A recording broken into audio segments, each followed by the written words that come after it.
We all have stories, but it takes courage to share your story with the world. Join Rafiq Ahmed and me, Dave Ross, for Rock Bottom Stories. It's something new and all about you. Welcome, everyone, to Rock Bottom Stories, episode 12.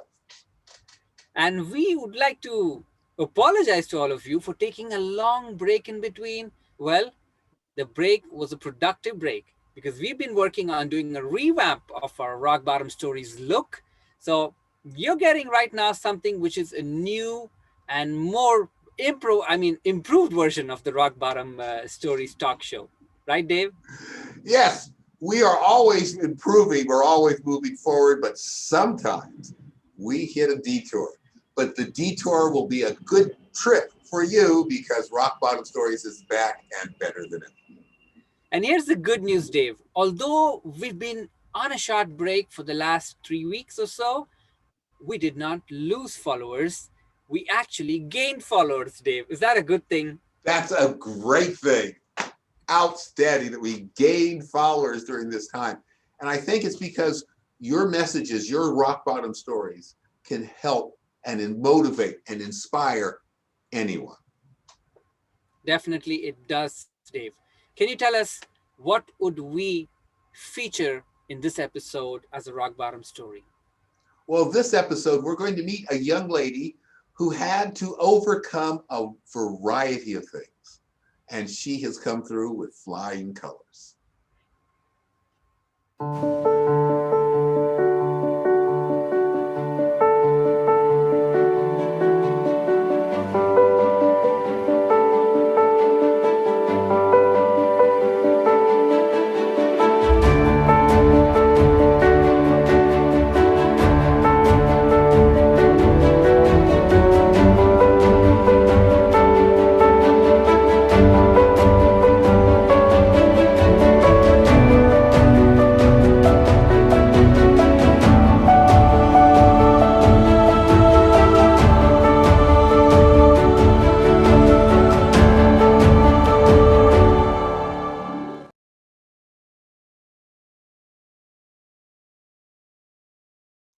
And here is our guest for today, joining us all the way from the Kingdom of Saudi Arabia, Rubab Fatima Rizvi.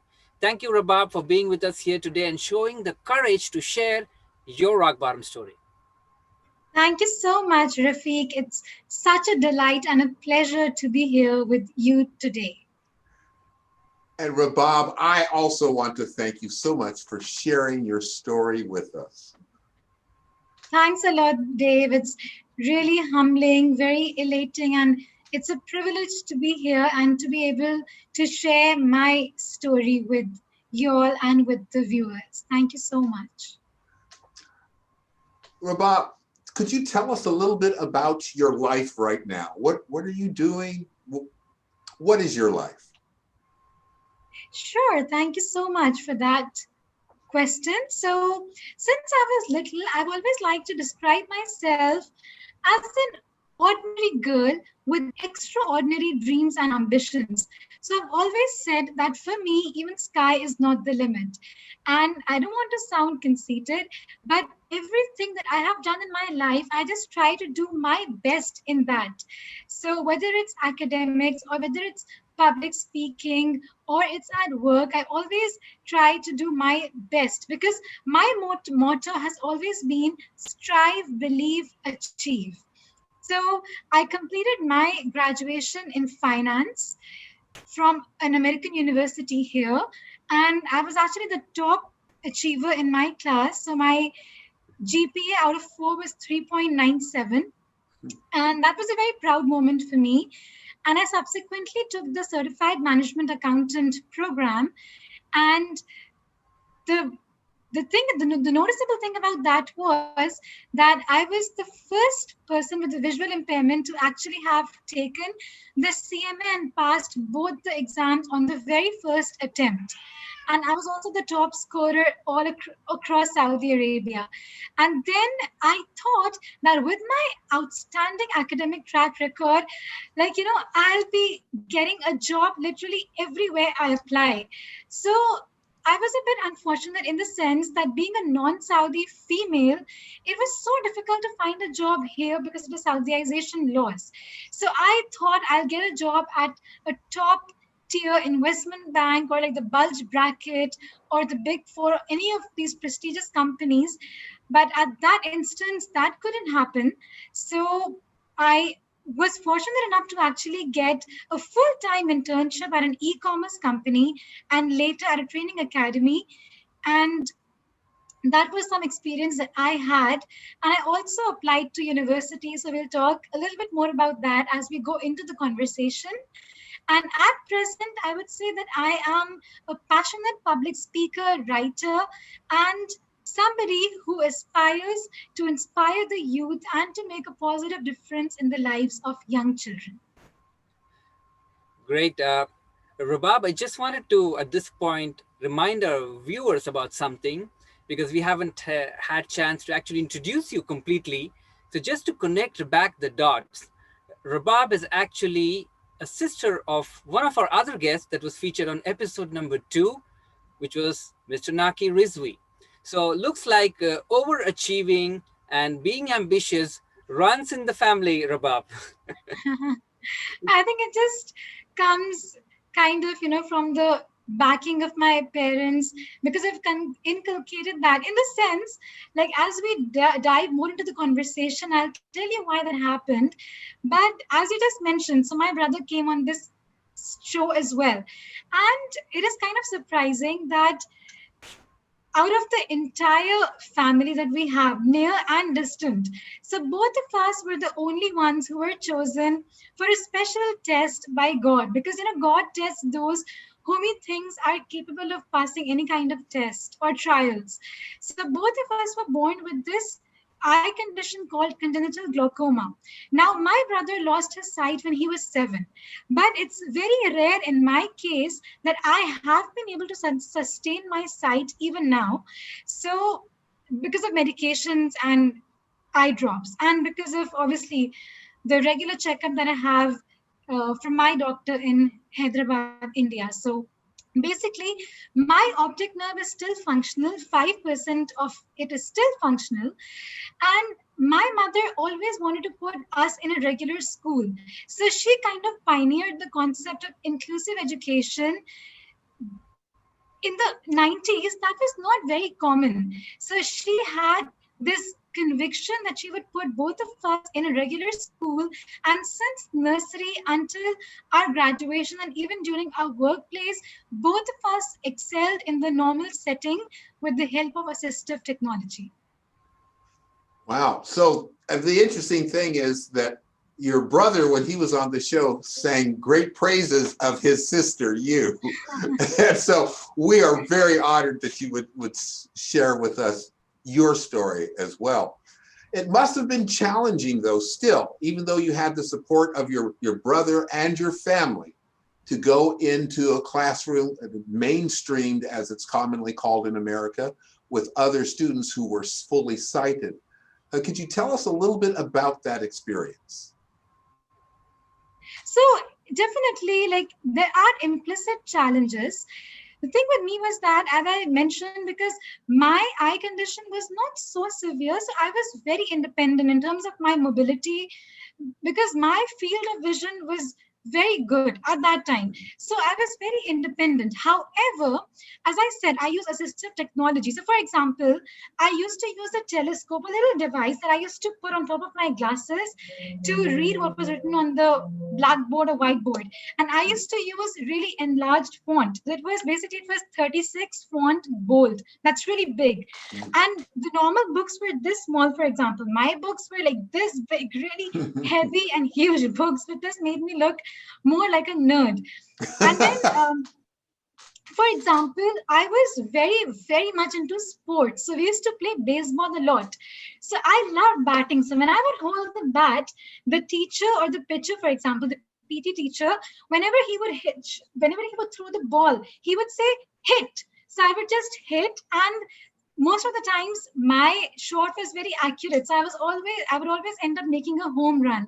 So my friends and classmates and teachers were quite accommodating, and I used to read from a very near distance. So sometimes my friends would even read out the material to me from the board. And so basically I was kind of independent, but then I also had very supportive friends and teachers, and I would use my power of listening and grasping a lot. So with that, I really excelled at studies. Dave, I don't know about you, but I still have never held a baseball bat in my hand, and I would never want to do that because I'm always afraid because the ball is the equivalent of a rock.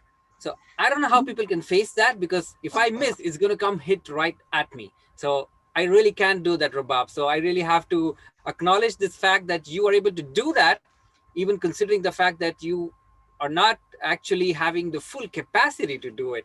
Hats off to you for that, Rubab. I Thank have you. one very interesting question, Rabab, and maybe some of our viewers may not agree with me on this, but I'm just telling you the facts as I know it. Mhm. Considering that you are coming from an Asian community, and I know that you Yes, have the ethnic backgrounds of Indian and Pakistani background as well, because of your mom and dad's that's being from correct. different Asian backgrounds. I know for a fact it's easy for a man to survive in that society, even no matter what the man has to go through. If he's got some, I would say, if he's not capable enough as other men, he can still make it. But it is not the same for women. Even if they have the best possible looks, even if they belong to some of the biggest and the richest households, they still have to face challenges. And in such a society, how did you manage to survive, considering everything that we know about the Indian culture and the Pakistani culture? Thank you for that beautiful question, Rafiq. And to be honest, I can't agree with you more on this. You are 1000% spot on.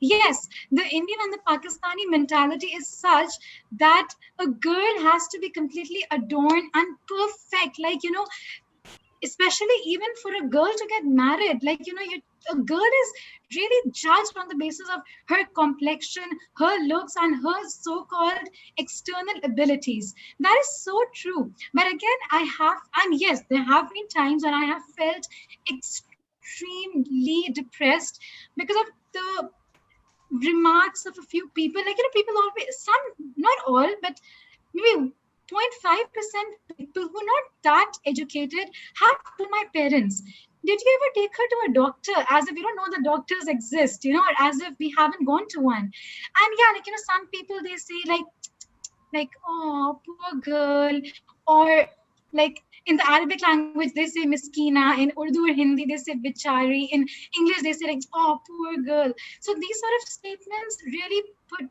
pull me down at times.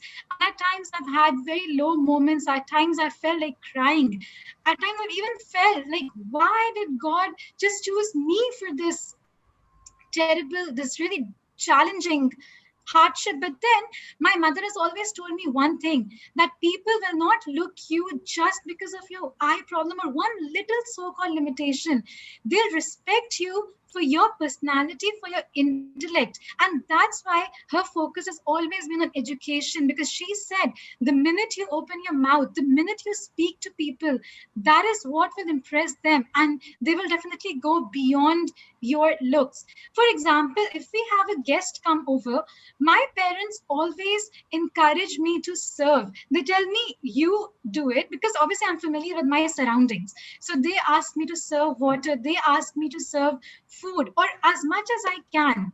But in unfamiliar surroundings, for example, people expect girls, especially in our communities, to do a lot of work. Like if you have a party, for example, the older ladies expect the younger girls to do all the chores, to go around to serve. I cannot do that like people of my age do. But then my mother always tells me that there are so many other things that you are blessed with, and if you are educated, and if you achieve something in your life, and if you do something for others, people will respect you for that, and not just because of one so-called limitation that you have. I've been fortunate and blessed enough to know many people who've had what is commonly referred to as disabilities. And one of my friends has a motto that he says, and he actually has a shirt and logo and sign that says, "Don't diss my abilities." That when you focus on what you can do, then the whole world is totally different. So let me ask you this. In Saudi Arabia right now, and you are in Saudi Arabia, Yes. how do you negotiate so that you can display all of your abilities so that people perceive you for all the value you bring? Well, thank you so much. Yes, basically in Saudi Arabia, it is extremely uncommon to see a girl with a visual impairment in the mainstream environment. Now, one of the best things that has happened to me was the exposure to Toastmasters and public speaking, because me and my brother were one of the few people in Toastmasters who had sort of like a condition, a visual impairment.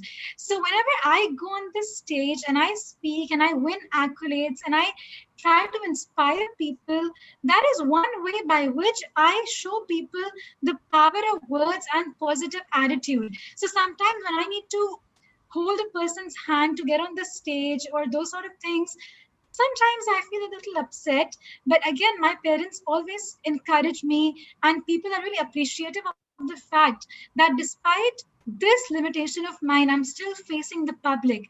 And again, in Saudi, people really admire the fact that I go, for example, to companies when I was applying for a job, for instance, or at my university. So I always reach out to people, I volunteer, I take part in different activities and initiatives. So even if a person has any sort of a limitation, people really respect those who try to go beyond that and to come at par with the mainstream environment, people in the mainstream environment. Wonderful. Maybe our viewers, Dave, are now wondering that why is it that most of our guests give credit to Toastmasters? So shall we break that silence, Dave, and let them know that it is because you and me belong to Toastmasters as well? And maybe, Dave, Toastmasters might sponsor our show. What do you think? Well, that would be wonderful if they did, but it's also great even if they don't, because they have given us more than sponsorship. They've given us a way to connect with people around the world, and they've given us an ability to communicate. I do want to add something, though, to that Toastmaster story that's relevant to our guest here. Years ago, believe it or not, when I attended my first Toastmasters meeting, Toastmasters was all male. Women couldn't join. There was a Toastmaster who went by the initials E.J. Burgoyne. E.J. Burgoyne was a woman. She joined before women were allowed. She just used her initials, and her club welcomed her. But not only that, once women were officially allowed to become part of Toastmasters, she competed in and won the World Championship of Public Speaking. A woman. But wait, there's more. E.J. Burgoyne was blind. She too was blind. And Toastmasters helped her give a voice, just as it's given a voice to our young guests today. Exactly, Dave. I couldn't agree more. And you and I know as well. And you're a good friend of some of these world champions. And not to forget also Dana Lamont, one of our world champions as well, who Yes. also has a visual impairment. And he's actually overcome all of those. And you know better than me, Dave. Yes. Dana Lamont, who won in 1992, came in second in 1991. I'll tell you what, if I had been judging, he would have come in first in 1991. honest to goodness, I would have said that. But he not only was a world champion public speaking, he was a judge, an overachiever like Rubab, someone who does amazing things. Great. So Go ahead, Dave. I was going to send it back to our guest and tell me, how did you first hear about Toastmasters, and did you expect that they would be able to give you so much? I never heard about Toastmasters before I actually joined it, to be honest. But the full credit for that actually goes to my father, because when I was at university, he kind of forced, or not forced, but he really like encouraged me to come with him to a Toastmasters club at his company. And I was very hesitant because I do not know what that was. But again, since I was at school, I was extremely confident, and I would always take part in every single elocution and speech and debate and drama and whatnot. So I never had stage fright from my childhood. But when I attended the Toastmasters meeting, I felt it to be so overwhelming, like attending a meeting with all those people in the corporate setting every week. But when I actually did, it became such a beautiful addiction. And now it's been 7 years since I've been in Toastmasters, thanks to the persistence of my father. And now I absolutely love every bit of it. And Toastmasters will be a part of me for the rest of my life. Awesome. Great. From this end now, Dave, I'm having technical issues, but the show must go on. So we will rely on my voice instead of my video. Okay. And Rubab, I have one thing that I definitely want to ask you, Rubab. I know Yes. that I mean, amidst all the achievements that you've had, amidst all the interests that you have, and you Uh-oh. as well, what is that one thing that you feel that you haven't achieved yet, which you would love and you would want to achieve it? Okay, thank you so much. Well, I feel that there are a lot of things in my life that I am yet to achieve, that I'm yet to accomplish. So, one of the things that I really want to accomplish is to work at a really prestigious international company, such as the Big Four or the Bulge Bracket, or a really big multinational company, because I really want to use my expertise and also want to learn and grow in that environment and make a positive difference to the lives of others. But another thing that I really want to achieve is also to at least just for once speak at the United Nations and become a voice for people who have a different ability. And another very, very important thing is that I really want to change the perception of people about those who are differently abled, because even though the world has progressed too much and we keep hearing about the buzzwords diversity, inclusion, and equity, but we are still a long, long way from that. So I really want to change the perception, and I want to make diversity and inclusion the DNA of every organization and of every household, so that tomorrow, if a child sees anybody who has a different ability, they don't think that person to be an alien, or they don't think them to be deprived in any way, because the world is really a level playing field and everybody has such unique strengths. And I want every person in the world to have an opportunity to be at par with each other and to exploit their unique strengths and potential. That is an amazing statement, and a very motivating one as well. To expand the opportunities to people based upon their abilities, not to limit them based upon a perception of, again, that term, disabilities. I think that is marvelous. And actually, from the brief time we've gotten to know you, I have no doubt that you will achieve all of that. Now tell me, what is it right now that brings you joy in addition to Toastmasters? Are there any other hobbies or activities that you pursue? Yes, I love to spend my time reading and writing and following current affairs and also innovation news, because there's so much to learn about AI, RPA, and such new innovations in the field of finance. I also love singing, actually.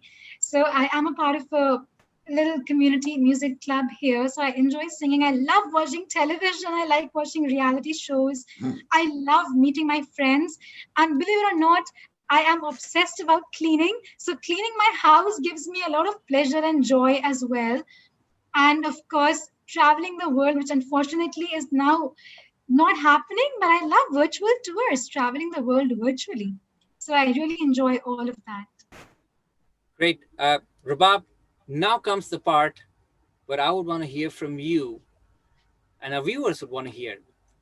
What was that one moment in your life that you felt that you hit the lowest low, which we would like to call the rock bottom moment?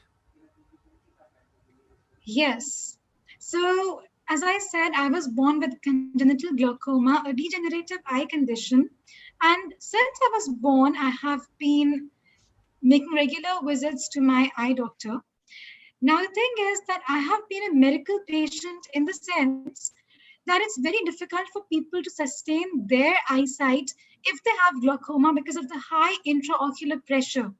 With me, because of the prayers of my family and the medication, I have been able to sustain 5% of my vision because my optic nerve is still 5% intact.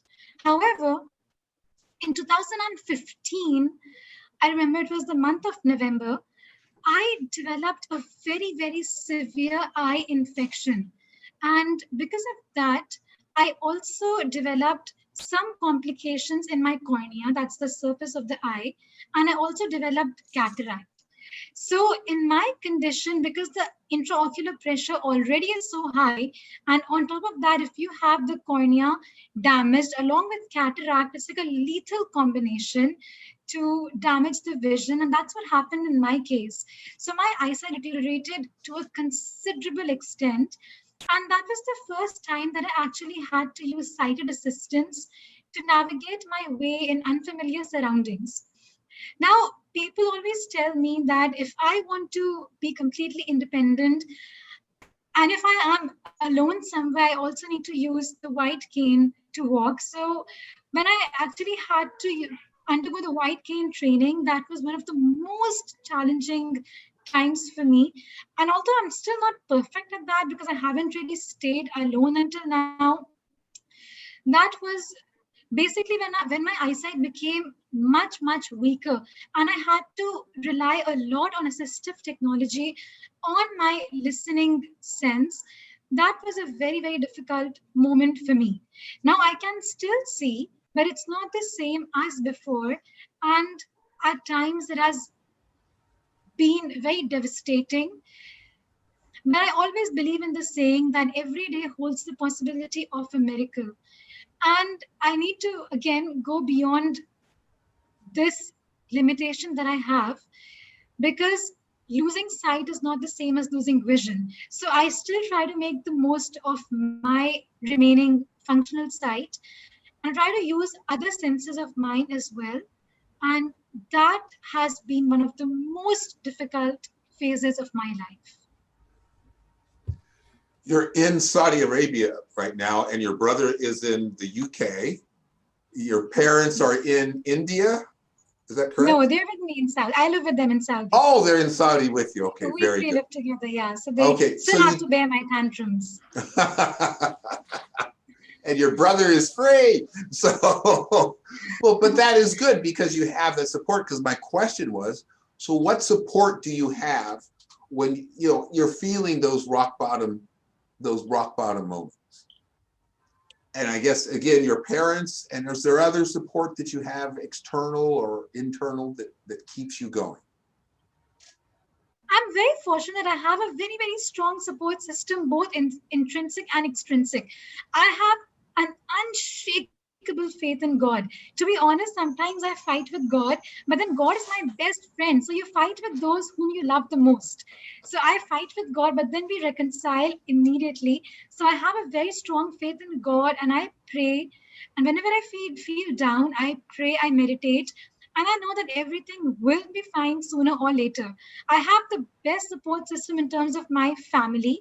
Of course, my parents, my brother, my family, my cousins, they're my source of delight. I have some good friends as well. And I have other outlets like reading, writing, music, and those sort of things. So these, like when I was extremely depressed in 2015, one of my family friends introduced me to this little community club that I mentioned.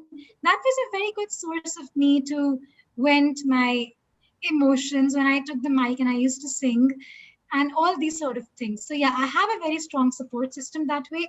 And my friendship with God is one of my biggest blessings. Excellent. Rubab, before we come to the end of the show, you mentioned music, and I know for a fact you do have a contribution in this in this field. Tell us a little bit more about that. I don't want to say it. I want to hear it from you. Well, I have a contribution in this field in a sense that I have had many stage recitals till now, like around over a 10. So, so yeah, Okay, basically let me this, remind you, Rubab. I'll help you with that. I yeah. remember recently seeing you on a show. Actually, I'm not 100% sure it was if it was a radio show or it was an online podcast, but you did have some celebrity there as well from this line, if I'm right. Okay, okay. So that's what you meant. Well, whenever I talk about this episode, it brings like the biggest smile on my face. Yeah, that is so true. So basically, I've been like an ardent fan of this RJ, this Indian-based RJ. Her name is Tarana, and Tarana Raja. And yes, that is so true.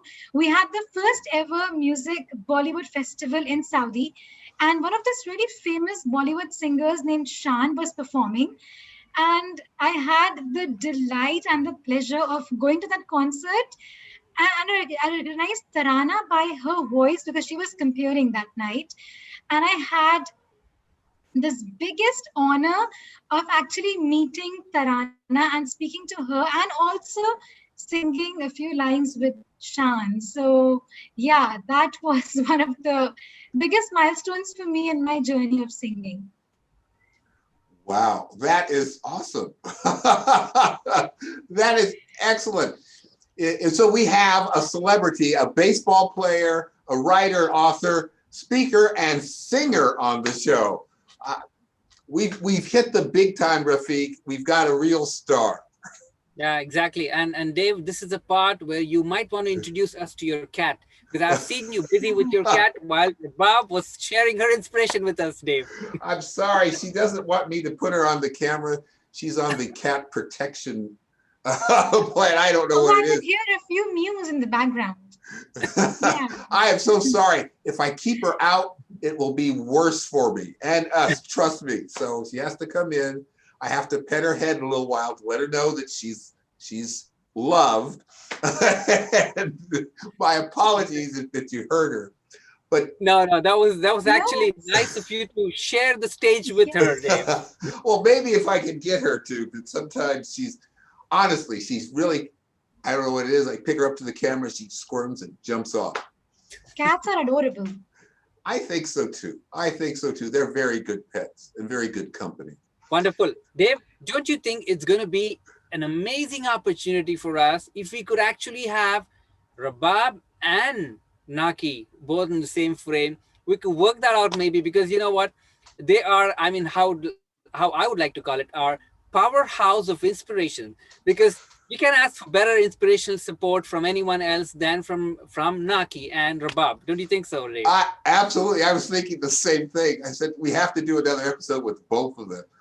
I think. That is so Uh, sweet. well, the thing is this that, and it's also a difficult way to negotiate this because you both of you are inspirations, and it's not because oh look at the blind people they could do so much. It's look at the amazing people.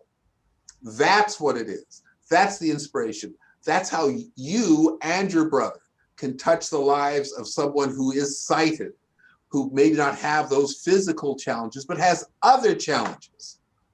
And by keeping that focus and positivity, inspire others.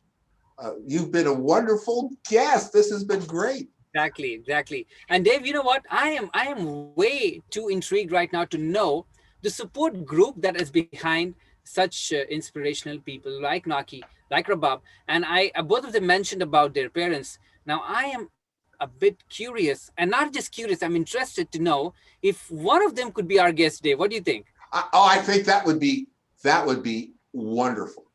That would absolutely be wonderful because again, you heard them. Often we'd hear the words of the mother, we'd hear the family coming together, the father, through the parents, through their kids, I should say, the parents' words. And as a parent, it's always good to hear what did another parent do in another situation? How can I be an inspiration? And how can I help? So now, Rabab, okay, so you have to talk to your parents and your brother and set up another date for us. Well, Dave and Rafiq, you two are extremely kind, and you two are definitely bigger celebrities because you've been giving this platform to so many people to share their stories with others and to inspire people in different ways. And I feel like I am actually following in your footsteps, and I'm trying to just imbibe some of this positivity from the two of you because you two gentlemen are absolutely phenomenal. You're doing a wonderful job. And it's a huge thanks to the two of you because people have their stories, but it's very important to have a platform, a place where you can share the stories with other people because otherwise they're just buried within you. So both of you have taken up this initiative, which is remarkable, and I really appreciate and congratulate both of you on this initiative of starting something like Rock Bottom Stories. Thank you for your kindness. Those are very nice words. Thank Thank you. you, Rabab. And I started off the show by saying this, and I'm going to end by saying this. It takes a lot of courage to come forward and share your story, and it takes a lot more courage to come forward and share your rock bottom story. So it was our pleasure to have you here, and I hope we managed to, if not inspire thousands, if we could have inspired just one who's watching our show, we would definitely feel, myself and Dave, that we've been successful in our initiative, which was to find out those who wish to share their rock bottom moments, and to find out those who wish to hear those stories and find their inspiration to bounce back from their rock bottom. Thank you so much, Rubab. It was a pleasure having you here on episode 12 of Rock Bottom Stories. Thank you very much, Dave and Rafiq. Thank you so much. It was an absolute pleasure to be here with both of you today. And I thoroughly enjoyed this episode. And as Rafiq rightly said, even if this story inspires one person, I feel like I have achieved something great today. Thank you so much, Dave and Rafiq, once again. Well, Rabab, I can say one thing for certain. You've inspired two people, Rafiq and myself, that's for sure. And we have been very honored to have you here. Thank you so much. Thank you very much. That was Rubab Fatima Rizvi, our guest today on Rock Bottom Stories. And she's been so inspirational, Dave. And I can connect back to episode 2. And Naki was inspirational, and Rabab was, I would say, more inspirational than Naki. And what better way to give a treat to our viewers than having both Naki and Rabab on the same episode, maybe sometime in the future? What do you think, Dave? Well, Rafi, I tell you what, I can't wait to do that. I would love to do that. They both are just wonderful people, good friends, and they're very inspiring and motivating. Great people to have on the show. We're very fortunate. And let us also share with our viewers something a little more exciting than just having one episode, which is having all our past guests to feature on the same episode in the same frame. How would that feel, Dave? Well, there are some problems, I shouldn't say problems, challenges to put those things together, but our guests are used to overcoming challenges. So I'm sure we'll be able to put that together. We'll have all of our guests, and each of them will be able to share something, a nugget, something that they can share with everyone. Exactly. And Dave, let's not forget to remind our viewers once again that we are still listening. Yes, so please share your stories. Go to our Facebook page and let us know what it is that you would like to tell the world about overcoming your rock bottom story. Yes, and if you want to know what we do in our show, I want you to go find out on our YouTube channel, Rock Bottom Stories, where you can see all our past episodes so you get an idea of what we do in our show and what you would be expecting in the coming episodes as well.